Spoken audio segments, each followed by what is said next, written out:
2018 বিশ্বকাপ মাত্র 19 বছর বয়সে পুরো বিশ্বের কাছে নিজেকে নতুন তারকা হিসেবে জানান দেন কিলিয়ান এমবাপ্পে। দুর্দান্ত পারফরমেন্সে শুধু বিশ্বকাপ জয় নয়, উদীয়মান তারকার খেতাবটাও ওঠে তার হাতে। 2022 কাতার বিশ্বকাপে আরও পরিণত, দলকে নিয়ে যান ফাইনালে, গোল্ডেন বুটের সঙ্গে করেন হ্যাটট্রিকও। এত সব কীর্তির পর অহেতুক সমালোচনায় পড়তে হয় তাকে।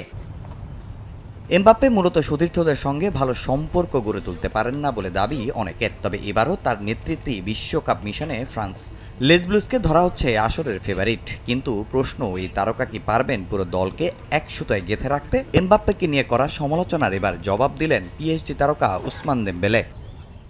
সে একজন অসাধারণ খেলোয়াড় এবং মাঠের বাইরে একজন খুব ভালো মানুষ। কিলিয়ান এমবাপ্পে বলে কিছু লোক তার সমালোচনা একটু বেশি করেন। তাদের উচিত না তার পেছনে এভাবে লেগে থাকা।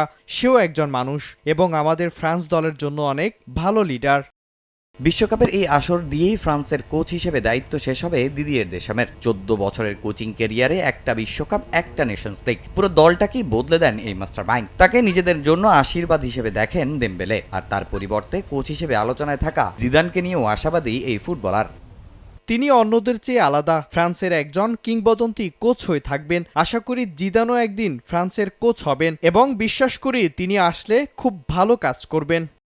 এবারের বিশ্বকাপ কে জিততে পারে তা নিয়ে সংবাদ মাধ্যমে কথা বলেন দেমবেলে। সাবেক বার্সা সতীর্থ মেসি কি আর্জেন্টিনাকে আবারও বিশ্বকাপ জেতাতে পারবেন, এই প্রশ্নও আসে ফরাসি তারকার সামনে।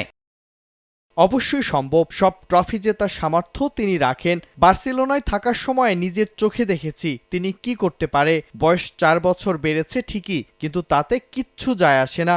আমার দেখা ইতিহাসের সেরা ফুটবলার মেসি, 38 বছর বয়সেও তাকে থামানো ভীষণ কঠিন। আগামী 17 জুন সেনেগালের বিপক্ষে ম্যাচ দিয়ে বিশ্বকাপ মিশন শুরু করবে ফ্রান্স।